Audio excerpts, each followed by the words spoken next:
Good morning, everyone, and welcome to the FB Financial First Quarter 2026 earnings call. Please note this event is being recorded. At this time, I'd like to turn the conference call over to Rachel Dureski with FB Financial. Please go ahead. Good morning, and welcome to FB Financial Corporation's First Quarter 2026 earnings conference call. Hosting the call today from FB Financial are Chris Holmes, President and Chief Executive Officer, and Michael Mettee, Chief Operating and Financial Officer. Please note FB Financial's earnings release, supplemental financial information, and this morning's presentation are available on the investor relations page of the company's website at www.firstbankonline.com and on the Securities and Exchange Commission's website at www.sec.gov.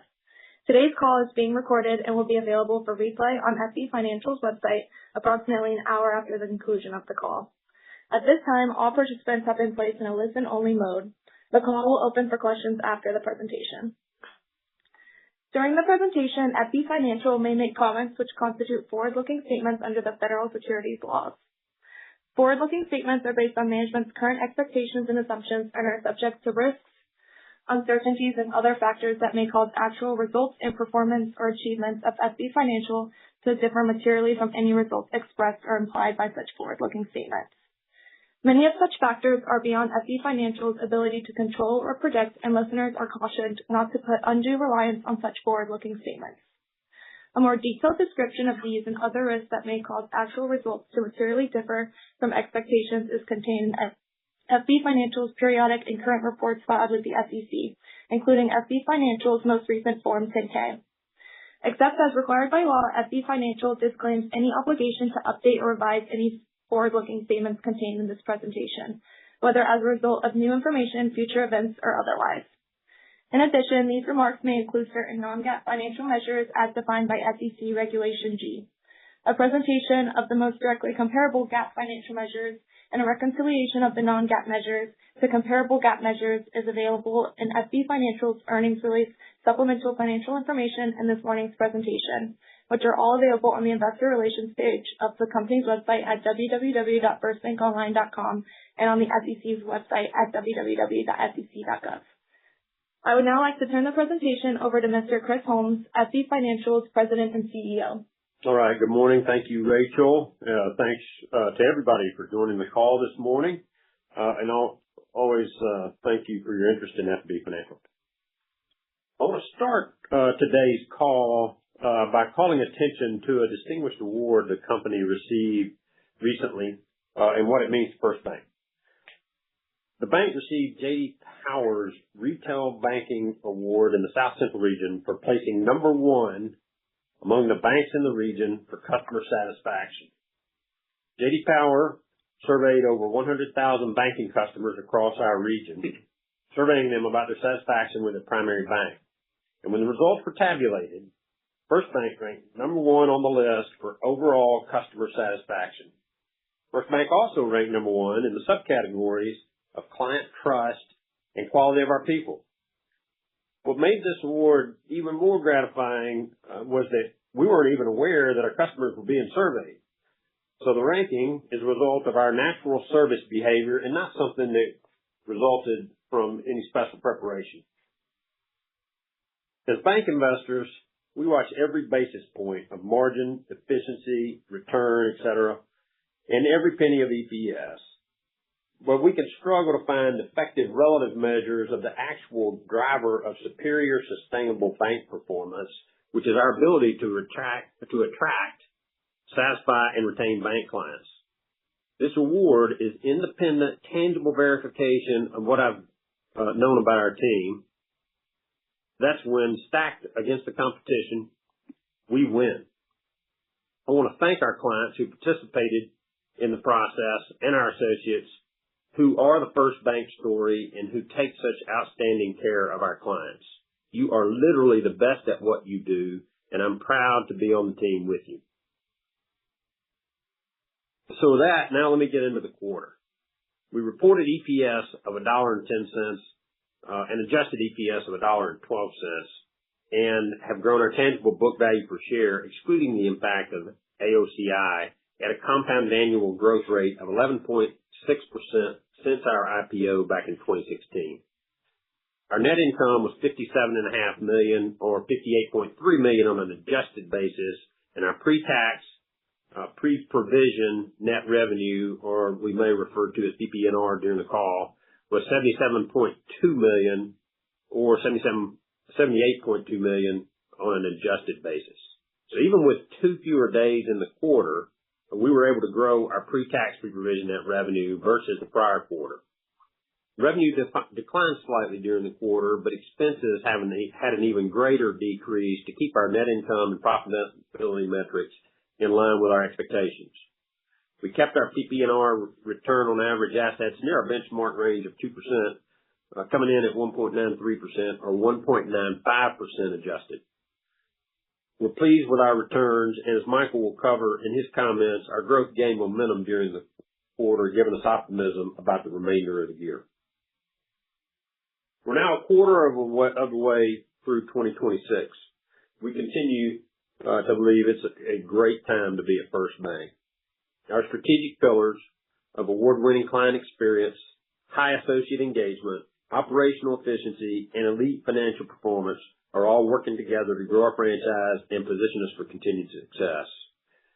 When you add that our geography is one of the best in the country and our size is optimal to allow for both capacity and agility, we're optimistic about our path to creating shareholder value, both short-term and long-term. So before I turn the call over to Michael, I do want to acknowledge that, like all of you, we're following the macro events of our times closely. But most of these things, like geopolitical conflicts, technology disruptions, economic shocks, and interest rate volatility, are things that we have to react to versus exercise control over. What we do control is our position and preparation for a range of circumstances and risk scenarios with active and prudent management of our robust capital, robust liquidity, and our high reserve levels. We remain in a position of strength and believe that we have the ability to perform through the various economic cycles as they come. So I'll now turn the call over to our Chief Financial and Operating Officer, Michael Mettee, for some more color on the quarter. Thank you, Chris, and good morning, everyone. I'll begin my comments this quarter with the balance sheet. While we started the year at a slower pace than we originally anticipated, with annualized loan growth of approximately 4%, deposit growth around 5%, we are seeing momentum build across the business in the right areas. Although these growth levels fell at the lower end of our internal expectations, the underlying activity and pipeline trends give us confidence that we are positioned to execute on the core fundamentals Chris outlined and drive improved results as the year progresses. During the first quarter, we began to see a more intense wave of competitive pressure, particularly around pricing. While profitability will always remain central to our decision-making, we're focused on striking the appropriate balance between disciplined returns and sustainable growth. Our strategy remains centered on building deep, long-term customer relationships that create enduring value for our shareholders. We will continue to be disciplined in acquiring new relationships and remain committed to protecting and strengthening our existing ones, always with a focus on delivering value to both our clients and shareholders. The company has the size and scale to compete effectively and win attractive deals when it makes sense to do so, and do not hesitate to act aggressively in competitive situations when warranted. Ultimately, our value proposition is not about being the low-price provider. It's about delivering peer-leading customer satisfaction through strong financial advice and trusted services. By keeping the client at the center of everything we do, we believe we will continue to drive improved profitability over time and create sustained long-term value for our shareholders. On that front, March was our strongest month of the quarter, with upper single-digit loan growth and meaningful expansion in our loan pipeline. As we move through the second quarter, we're seeing the momentum continue, with a portion of that activity beginning to translate into on-balance sheet growth. We expect second quarter balances to reflect continued improvement, with additional pipeline conversion extending into the third quarter and larger volumes building into the back half of the year. On a full-year basis, we continue to expect both loan and deposit growth in the mid to high single-digit range, with growth increasingly weighted towards the second half as momentum builds. Turning to earnings for the quarter, pre-provision net revenue totaled $77.2 million, or $78.2 million on an adjusted basis, compared to $71.1 million in the prior quarter and $77.1 million on an adjusted basis. Net income also improved quarter over quarter, despite the shorter reporting period, coming in at $57.5 million or $58.3 million on an adjusted basis. Our net interest margin for the quarter was 3.94%, representing a modest decline, driven primarily by balance sheet mix and the full quarter impact of rate cuts implemented late in the fourth quarter. Total loan yields for the quarter were 6.51%, with yields on new production toward the end of the quarter running a bit closer to 6.6%. On the deposit side, total cost declined to 2.27%, while rates on new production were approximately 2.7% around quarter end. Both loan and deposit yields were modestly lower than the prior quarter, reflecting benchmark rate cuts across the variable rate portions of our balance sheet.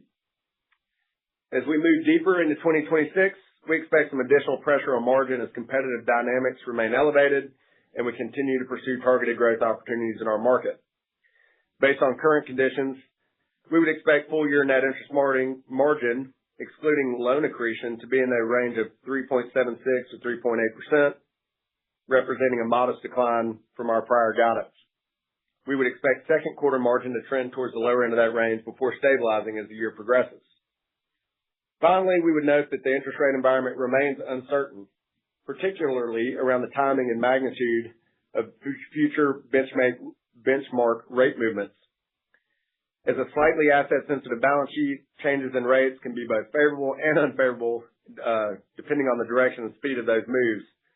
While our margin outlook assumes a continuation of current conditions, modest rate actions, either higher or lower than current levels, will impact some of the competitive and growth-related margin pressure we've outlined.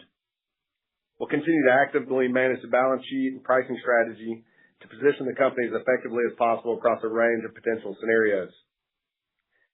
Non-interest income declined $2.4 million during the quarter, primarily driven by lower secondary mortgage volume, as well as absence of several non-recurring items recognized in the prior quarter, including a higher BOLI benefit payout.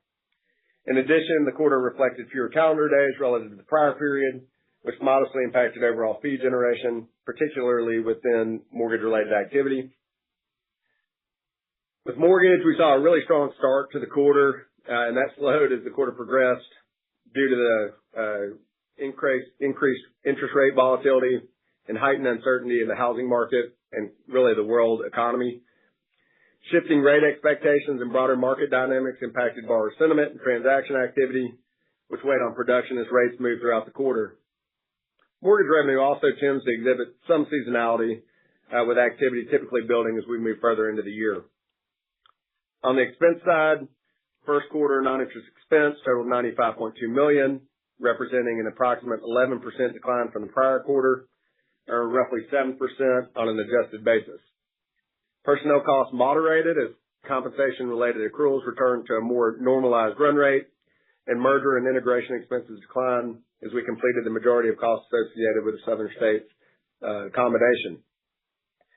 We also saw quarter-over-quarter reductions across several other expense categories as the year reset and teams maintained strong expense discipline. As a result, our efficiency ratio for the quarter was 55.2%, or 54.3% on an adjusted basis, driven in part by our banking segment, which delivered an adjusted efficiency ratio of 50.9%. Looking ahead, we remain focused on disciplined expense management, with banking segment non-interest expense expected to range between $325 million and $335 million for the year, and a total company efficiency ratio anticipated to remain in the low 50% range. Turning to credit, our provision expense for the quarter totaled approximately $3 million, with our allowance coverage ratio ending the period at 1.49% of loans held for investment. Net charge-offs were modest at an annualized rate of 11 basis points, which was a slight uptick for us, but were driven by a small number of isolated borrower-specific situations rather than any deterioration tied to broader economic stress. In evaluating the allowance for the quarter, we gave additional consideration to potential macroeconomic events stemming from the conflict in the Middle East.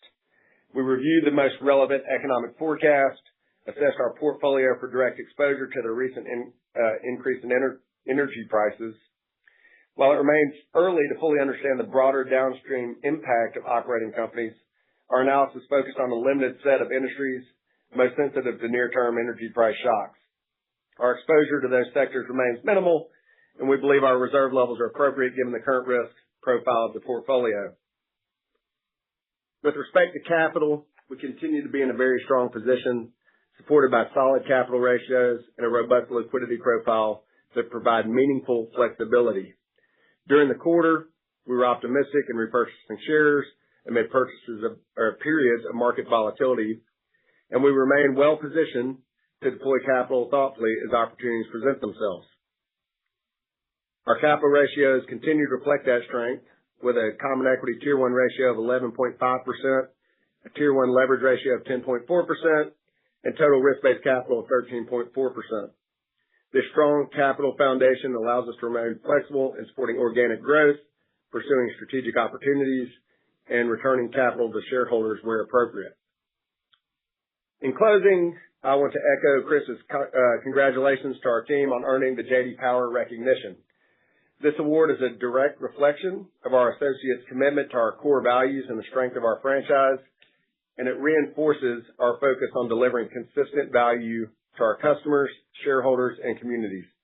With that, I'll turn the call back over to Chris. All right. Thanks for the call, Michael. Thanks again to everyone joining the call this morning and for your interest in FB Financial. And operator, at this time, we'd like to open the line for questions. We will now begin the question and answer session. To ask a question, you may press star, then 1 on your touch-tone phone.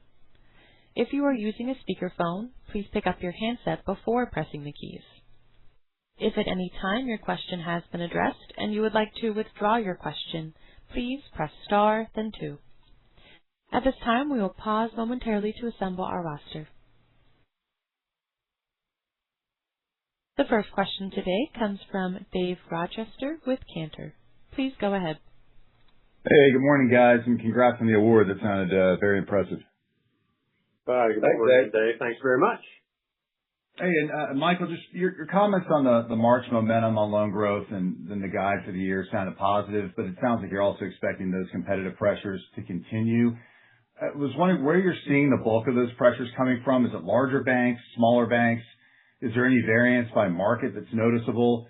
And are you assuming more elevated paydown activity to continue as well as, and I guess you'll just originate more to offset that to get to that mid to high single digit range? Just any thoughts there would be great. Yeah. Good morning, Dave. So some of the optimism, right, is the pipeline continues to build, and you can see the closing dates in sight for a lot of those deals. I would say on the loan side, competitive pressure, generally larger institutions. We're seeing it really across the board. Nashville is obviously pretty competitive, but we're seeing it, in a lot of our large metro markets. So whether that's Birmingham, Huntsville, Knoxville, Memphis, we saw some large payoffs in Memphis where competition took us out on some deals this quarter. So it really is across the board. On the deposit side, I would actually say it's both large and smaller. We see community banks that have gotten really aggressive, specifically in the kind of 12-month CD space, but even interest checking rates that will make you blush a little bit. And then for the larger institutions, we're seeing money market rates well above 4. From regional banks that actually we haven't seen advertised in market in quite a while. So I'd say it's coming from both sides. The optimism is the team has put in the work, has been working with our clients, both our existing clients and new prospects. There's a lot of kind of economic excitement. Even with everything going on in the world, people are pretty positive about the economic environment. And so deal flow is happening, and I would say that's across the company, whether that's in our our communities of 7,000 people or our metros of, 4 million people. Yeah, and Dave, you mentioned pay downs, and we've seen some of those both second half of last year and into this year. And do we think that'll continue? We do. There will be some of that. Michael mentioned a couple of payoffs. We'll continue to see some of those, but it's okay when we know about them. It's the unexpected ones that get you, and so we do expect to continue to see those. But as you heard, kind of where the pipeline is and what things look like, we're considering that in our, as we're talking about net growth, we're talking about net growth. Okay, great. That's a great color, guys. Appreciate that. And maybe just one more, just on the talent pipeline. Obviously a lot of disruption in the market. You guys have talked about this before. Seems like a good opportunity, but of course everybody's, trying to retain their people. Can you just give us an update on what you're seeing there, the dynamics with conversations that are going on right now, and what, how confident are you guys that you might be able to pick up some value add there, over the rest of the year? Thanks. Yeah, it's a daily topic here, Dave, right, is kind of offense and defense with regard to talent. And so I'd say conversations have heated up. I mean, we added, let's say, 15 revenue producers in the first quarter. We also lost a couple. And, some of that is people going to other institutions, and some of it's retirements, things like that. But these are really waterfall events. It's not necessarily who you think is acquiring your talent, but when one person moves, it opens up a door for someone else. And so you're constantly trying to keep your key players in your key markets, and that's both large and small too. I think a lot of it people equate to, I'll call it Nashville or like a Huntsville, but it's happening across the board. In places like Jackson, Tennessee, Birmingham, Atlanta. So feel good about the conversations.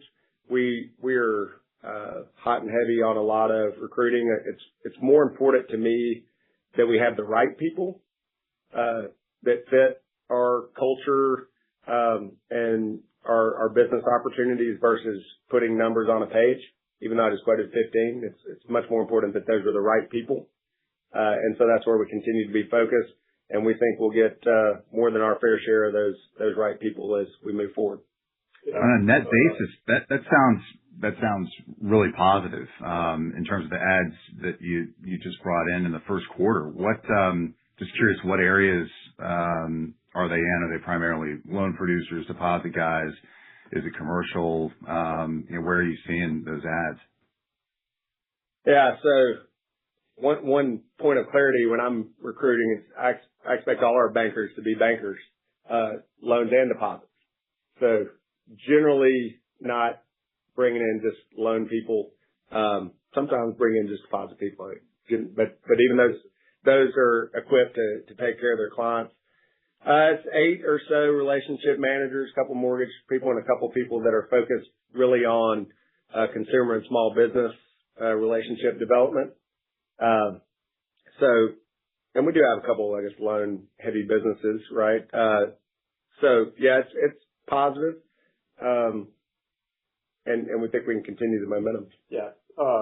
David, and I think that, it's always a topic, and it's a little like the customer service topic I talked about. It's important. One thing I would say about this one, it's kind of hard to get relative measures on talent because folks look at it differently. And for us, it's become something that we know that folks want to try to get their arms around, but it's not really a key performance metric for us in terms of we don't have a goal where we say we're going to hire this many this quarter, this many the next quarter.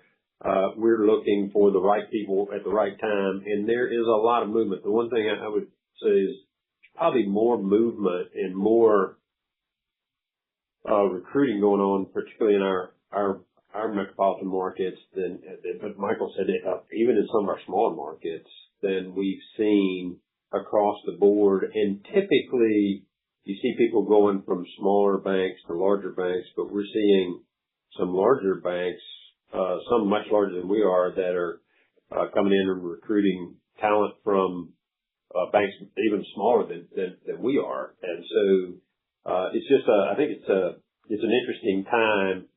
But again, Michael said it. You have to play offense and defense all the time, and defense is best played by making sure you've got a great place to work, making sure you've got engaged folks, and making sure that you're taking good care of them, and that's as important as anything. So that's how we view it. All right, great. Thank you guys. Appreciate all the color. Sure. Thanks, guys. The next question comes from Russell Gunther with Stephens. Please go ahead. Hey, good morning, guys. Morning, Russell. Morning. Morning, Chris. Morning, Michael. I wanted to ask on the expense side of things. So, really strong first quarter results. But you guys have reiterated the banking segment expense guide for the year. So just be helpful to get some color in terms of what's driving that sort of pickup over the course of the year. Yeah, I mean, there's a dose of expectation around performance picking up, which, obviously impacts. We're a performance-based company when it comes to compensation. And so, we want to expect peer-leading returns, and so that drives that number a little bit higher as we look out over the year. And some of that will come with growth there, Russell. There's not any expectations of huge, like technology investments or anything like that. So it's more just maintaining our run rate expectations and performance-based comp type stuff moving higher throughout the year. Okay. Thanks, Michael. And then just an adjacent follow-up. So curious, deal synergies were fully realized this quarter. In aggregate, did they come in line with what you were expecting, or maybe better than modeled? And then bigger picture, what's a good kind of core expense growth rate or range to think about for FBK? Yeah. Actually, I would say from a combination perspective, we landed pretty much right on top of our deal expense number, maybe plus or minus $100,000 or $200,000 or so. It was really close,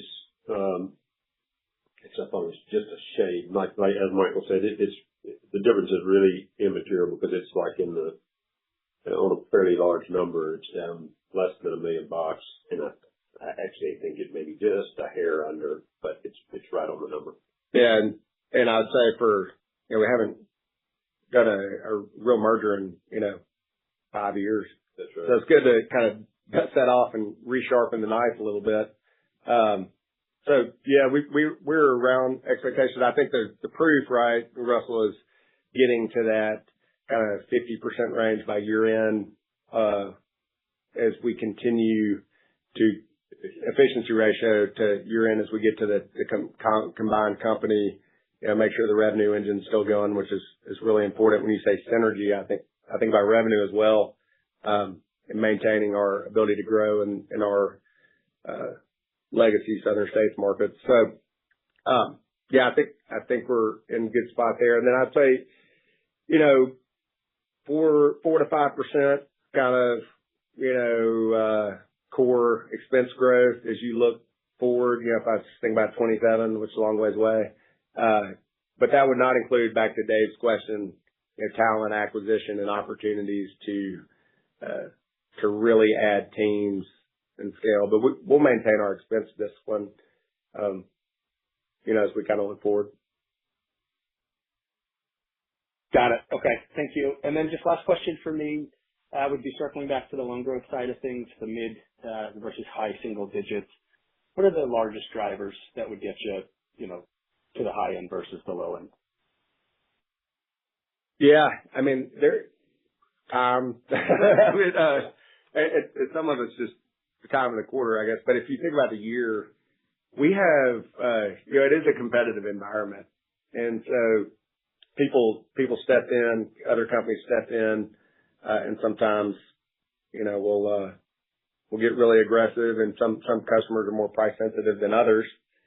And, so you can see large deals move one way or the other.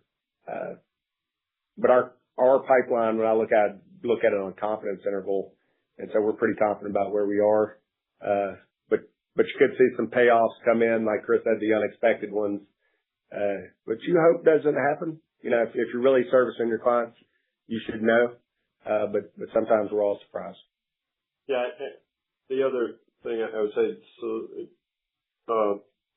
Russell, it goes a little bit like we talked about on the people side, in that, you know, as bankers move, that also makes customers more vulnerable to moving to changing banks. And so, as I think about one of the generally, you know, we're looking at, as we're rolling forward, we're looking at what we have, customers that we have, and things that we know are in a pipeline. So part of the optimism is we also are having more and more conversations with really, really solid customers that have big balances, both in loans and deposits, that are in play. And so you certainly don't bat 1,000 on those by a long shot, but the more at bats you get, the more hits you get. And so we're getting more and more at bats. And so there's some optimism around that as we get into, because we're having a lot of those conversations now. And as you get in, you think some of those are going to hit as you get later into the year and as you get into next year. That seems to be picking up momentum. Okay. That's great, guys. Thank you very much for taking my question. Sure. The next question comes from Stephen Scouten with Piper Sandler. Please go ahead. Hey, good morning, guys. Appreciate the time. I guess one other kind of maybe point of clarification on loan growth. Could you give us a feel for kind of maybe the cadence of growth? I mean, obviously you said the pipelines and growth picked up in the back of the quarter, but still a little bit below your expectations. So was the cadence just that things started off a little slower? Did you see any sort of demand pullback with all the macro and geopolitical events? And then talked about payoffs, but kind of do you have any sort of numbers there in terms of quarter-over-quarter payoffs or year-over-year that, you know, if that was part of the driver for the slightly slower than expected growth maybe? Yeah, on cadence, you know, I don't know that I think I'd describe things as fairly steady and normal, with the exception of a few big balance things. We did have these couple of payoffs that were, you know, just big balance things, but we've talked about that before, and we anticipated some of that. Other things, you know, you do see a little bit of push down the calendar, if you will, or push forward some. Maybe that's related to just some uncertainty, but I wouldn't say that's a material event. I would just say that you know, as we have continued to do what we do, make changes here, make changes there. Remember, we had the disruption second half of last year of integrating First Bank in Southern States, and that does create a little bit of distraction. And so, as you really get back on a good cadence, you use your word there. You just begin to see the momentum pick up. And so I wouldn't say there's anything unusual about it. Other than you can see things bump a little bit, maybe related to, I'll call it economic uncertainty, but again, I wouldn't read too much into that. Those tend to be small bumps, not big bumps, like I said, but if it bumps, it could bump 30 days, but that could move it between quarters. And so we do see that, but we see that every quarter. Yeah, and I'd say for past days, we did, you know, timing wise, if you're sitting here in January, as you're saying, well, it's a really tough start to the year here, coming off. Yeah. At the end of January, you'd look at it and go, wow, it's doesn't feel good.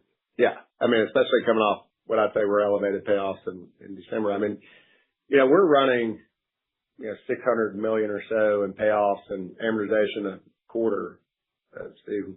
And so then you also have people paying down lines, and then you got, new lines being extended and paying up. So it's a little bit of a moving target. But that kind of that 500 to 600 range is where I expect payoffs and pay downs to occur kind of on a quarterly basis, which means, you got to be growing $600-700 million to get to that mid to high single digit, plus increases in lines and things of that nature. So it was, the first quarter was a bit elevated, but not so much over the fourth quarter, because the fourth quarter was also elevated. Okay. Really helpful, Phil. Appreciate that. And then on the updated NIM guidance, only a couple basis points below kind of where you were previously. Just kind of wondering what, if any, rate cuts you have built into that guidance, and kind of, I know you said maybe not an overly material change one way or the other, but would expect if we didn't get cuts, maybe that could lead you to the higher end of the range. And then the reason kind of for the decline, would that be just increase in deposit pricing pressure? Is that the biggest delta maybe quarter-over-quarter? Yeah, you nailed it. So we have a rate cut in our NIM guidance. That's what we had in when we talked about the full year, in January. So yeah, and like you said, it's basically a basis point or two lower. So I would call that pretty stable. So the reality is, rates are, if you look at the forward curve, most would say it's probably, market would say it's probably rates up at this point, right? We're slightly asset sensitive. It's probably worth kind of 3 to 4 basis points in margin. But then if I think about what you just said, deposit pressure, and thinner loans, you kind of get back to the same place. So there's probably a little bit of upside in flat to up rate scenario. I would say any, what I'll call stair step rate movement, either direction, I think, is manageable. It's the elevators up and down, which really create a lot of volatility in your margin. So, the team will be able to manage through either way. But we certainly prefer that stair step. And Chris says to our team all the time, it'll never get easier than today, to get deposits. And so we expect that to continue to be challenging, in the rate environment. Now you've got, treasuries are attractive again with where rates are. And so that's a competitive pressure outside of the banking system, as well as, companies need to fund, loan growth and economic expansion. So it's a competitive market. It always is, but it's been a little bit more fierce, as we turn the calendar. Got it. Makes sense. And maybe just one housekeeping question, just on the tax rate. Anything to note there? It looked maybe slightly elevated relative to the past this quarter. Yeah. How do you think about that? I think it's probably in this kind of 20 to 22 range is your normal operating environment. We had some franchise tax and excess tax that's kind of local state related that picked up this quarter. And so that drove the higher number. And so, there's community opportunities where we can invest in our communities that can move that number around a bit. And so we do those when the deals make sense. And so you can see that move around, and that's what you saw late last year. But we're pretty normal range here, maybe slightly lower on a go-forward basis. Got it. Appreciate it. Thanks so much for the time, guys. Thanks, Steve. The next question comes from Brett Rabatin with StoneX. Please go ahead. Hey, guys. Good morning. Good morning, Brett.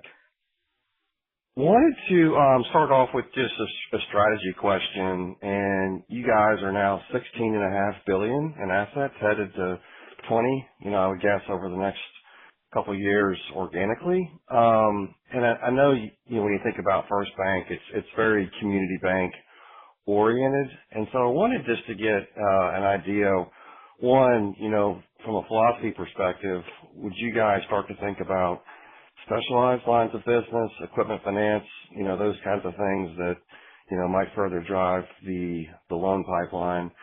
And then just secondly, you guys didn't talk about the First Bank Way. Wanted to see where you guys were in your evolution of that, and just if there's anything left that you guys were trying to do in terms of the franchise and how you do business. Yeah, Brett. So, man, you may have been. I'm afraid maybe one of our conference rooms is bugged. You're hitting on some topics that have been heavy topics over the last 2 months, and so let me see if I can just kind of run down and talk about some of those. We are you label us as community bank oriented, which I would give a strong indication that continues. A strong message that continues, and that will continue. We think you heard us start off by talking about what our customers think about that, and that was J.D. Power. But if you look at Greenwich information, that's very strong as well. And so we think we have a formula there and sort of a special sauce in how we run, and our community orientation is really a key ingredient there. It's not the only ingredient, but it's a key ingredient. So we'll continue that as we scale. And so we spend a lot of time. Spend a lot of time strategizing in the last 60 days. So part of that strategy is how do we maintain that as we scale the company. And so that's really important to us, and you're going to continue to see that. You also mentioned specialized lines of business. So part of what we're working through is how do we add some specialized lines of business. We have some today, manufactured housing being one, for instance, that we excel at. How do we continue to add some other lines of business like that and continue that community bank orientation? Okay. And so that's an important part of the strategy. And then what you labeled as FB Way, sometimes we'll talk about our customer-centric business model, and those two overlap and can even be used interchangeably sometimes. But again, heavy focus on that very thing, and we will continue to do that because that's just making us better. And again, we look again, literally yesterday we sat around the conference room. We're talking about where we ranked in customer service, and one of our goals for our executive team to hit our objectives for the year, we have to increase that score. Even though we're number one, we have to increase that score by a certain percentage. And so that is a continuous process for us on how we basically keep that community bank orientation and continue to scale the company. So that's critical to us. And I'll give you another line of business that we've added in the last 90 days is the SBA line. Okay, we haven't had that as a line in the company. We've dabbled. We've got just a few small SBA things out there that we had before this, but that's now a line where we have an all-star that heads that, Lane Rhodes, who joined us, and so we are. And so that's another example. So you're going to see exactly what you described, where we continue that orientation, but we do continue to grow certain lines and some certain verticals. Okay, that's helpful. And then the other question I wanted to ask was just around, there's an obvious expectation that there's going to be some market disruption, in the Southeast with some of the recent transactions. Chris, would you view M&A as too distracting from here? I've had some color from some banks saying that they think focusing organically and looking to take advantage of maybe some of the other acquisitions that have happened here recently, is a bigger opportunity. Just wanted to see if your philosophy had changed much, if any, around M&A and potential opportunities, particularly in maybe newer markets like North Carolina, et cetera. Yeah. Again, man, I'm afraid you have us bugged here because it's a frequent topic of conversation. Is exactly that with the organic opportunity? Do we need to, or is it too distracting to do M&A? The answer for us is no, it's not. But we are very conscious of distractions ourselves, and so that does cause us to look at it strategically a little differently than we traditionally looked at it, and probably causes us to be even more careful and picky, choosy about what we do, because it needs to be both strategically compelling and financially compelling for us. And you have to be careful about markets. Okay, we can generally keep distractions away from markets that don't have any involvement through overlap in a transaction. We can limit the distraction, and so those are all the things we consider. But we will still keep that arrow in our quiver, and we could exercise that on a transaction at any point. Okay. Great. Appreciate all the color, guys. All right. Thanks, Brett. The next question comes from Steve Moss with Raymond James. Please go ahead. Good morning, guys. Good morning, Steve. Want to start here. Morning. Want to start here just following up on the loan pipeline here that you guys spoke is stronger. Just kind of curious, where you're seeing the pickup in demand in terms, by loan type, if you will. Yeah.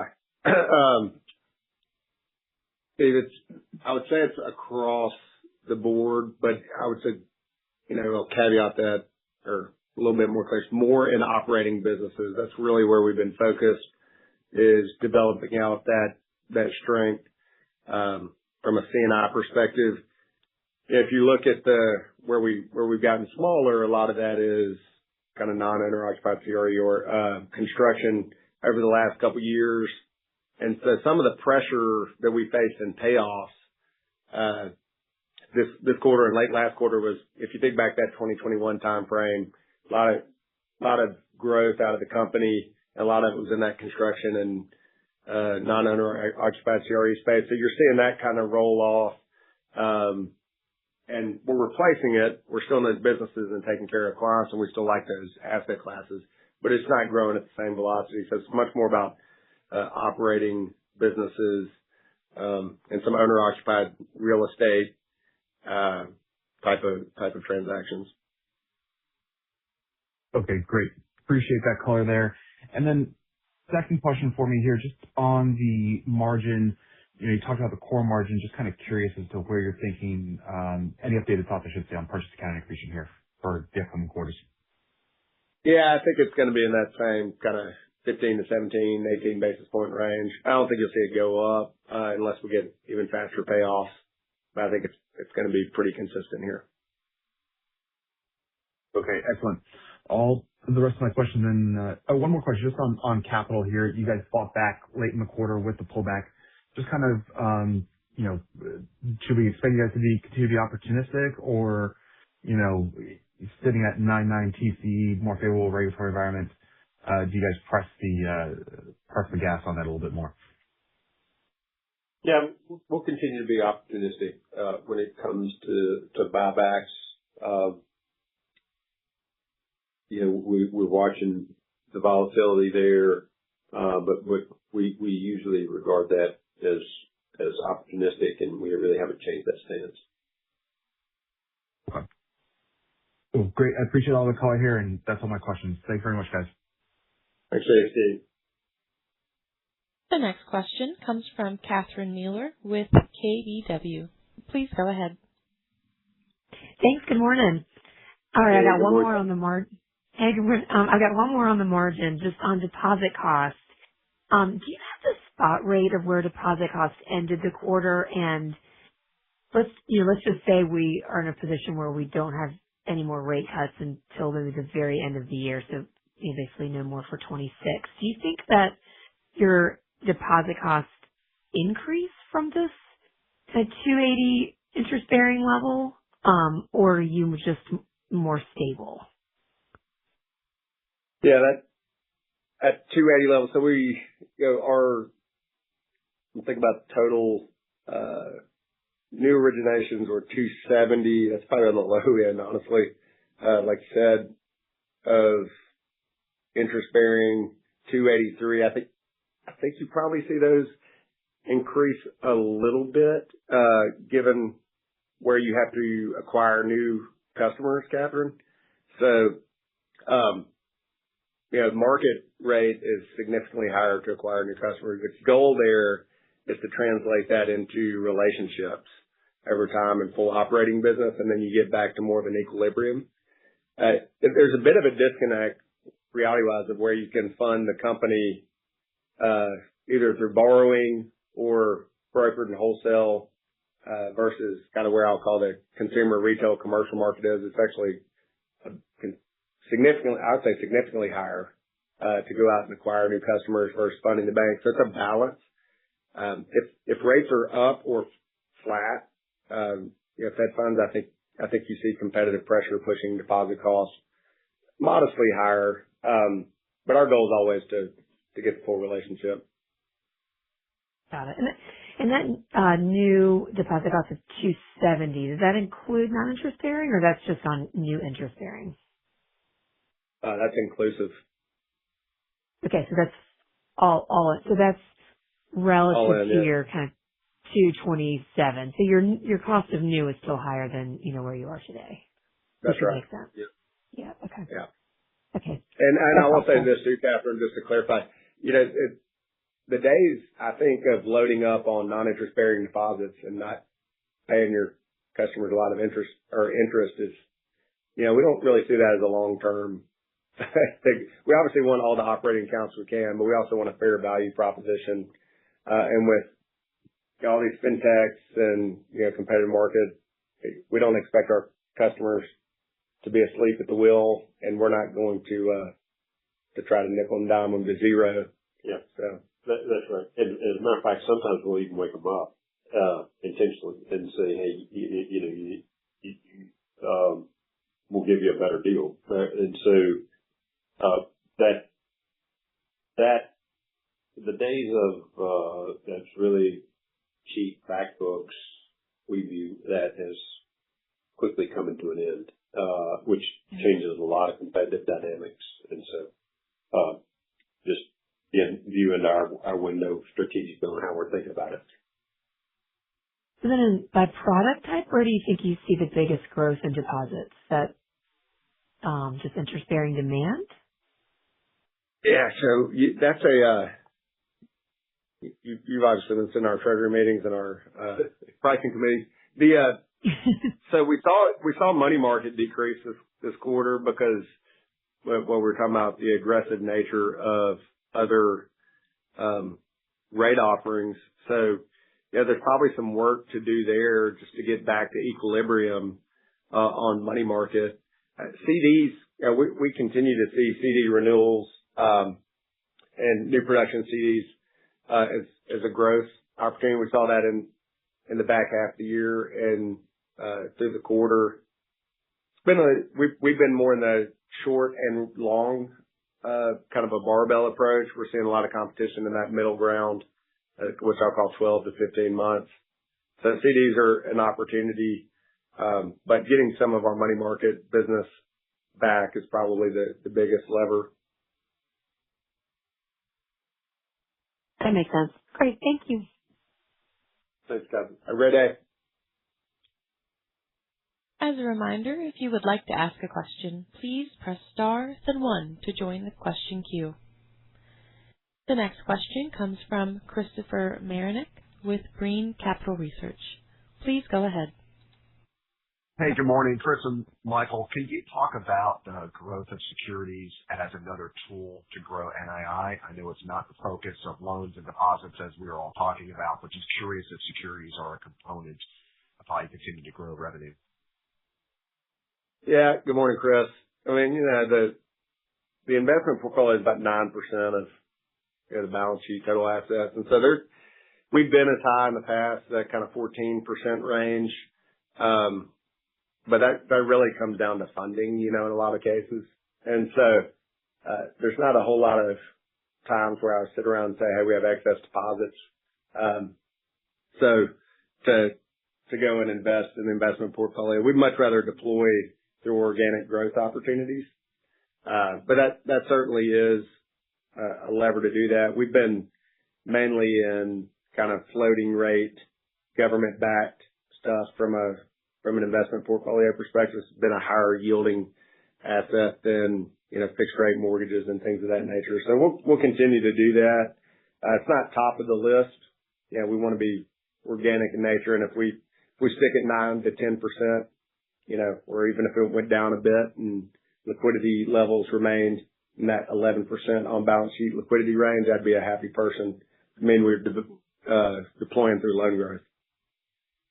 Yeah, Chris, I just add this. When we're looking at banks, we're valuing banks, and we see,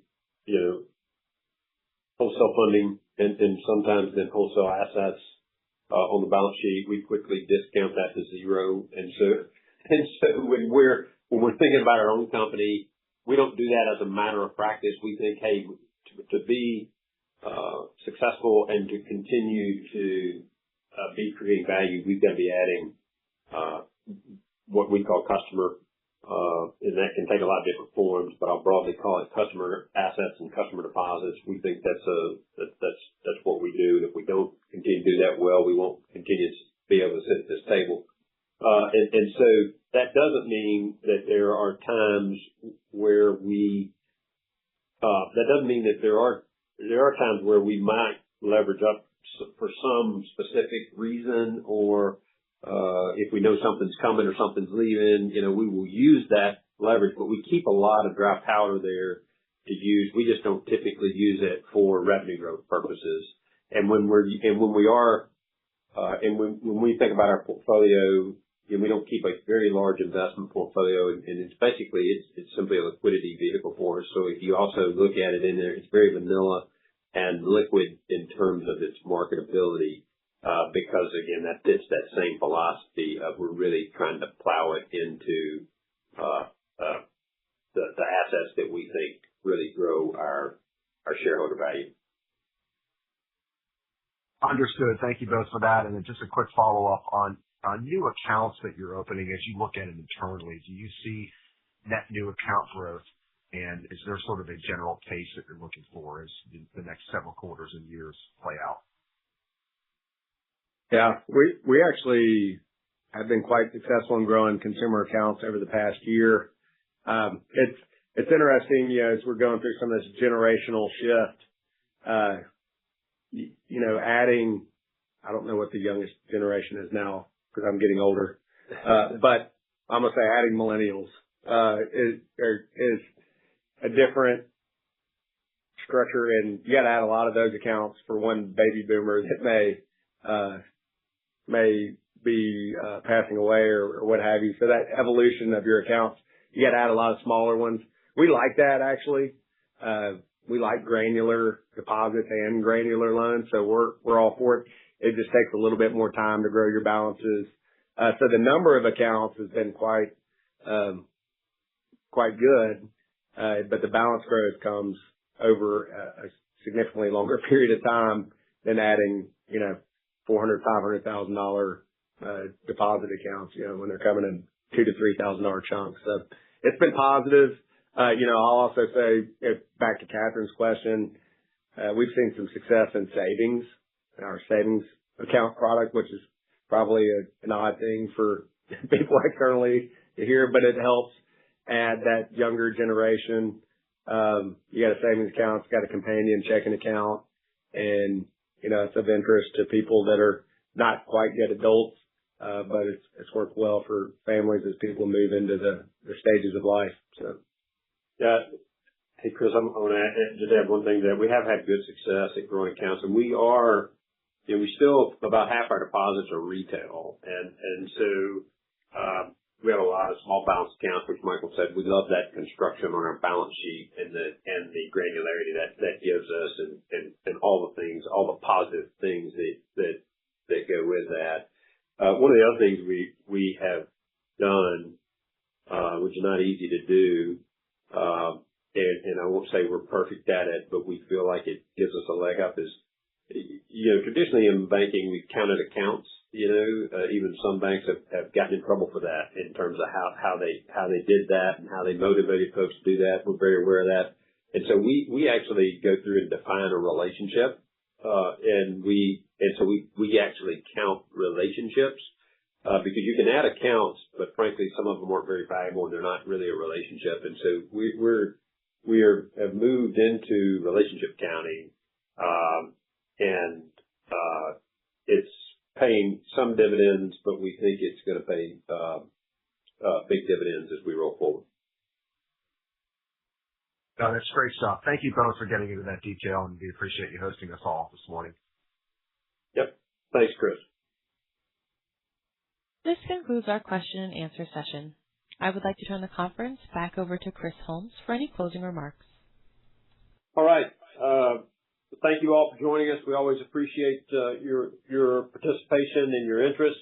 And any further questions from either anybody in the investment community or analyst community, you can reach out to us directly. Everybody have a great day. Thanks. The conference is now concluded. Thank you for attending today's presentation. You may now disconnect.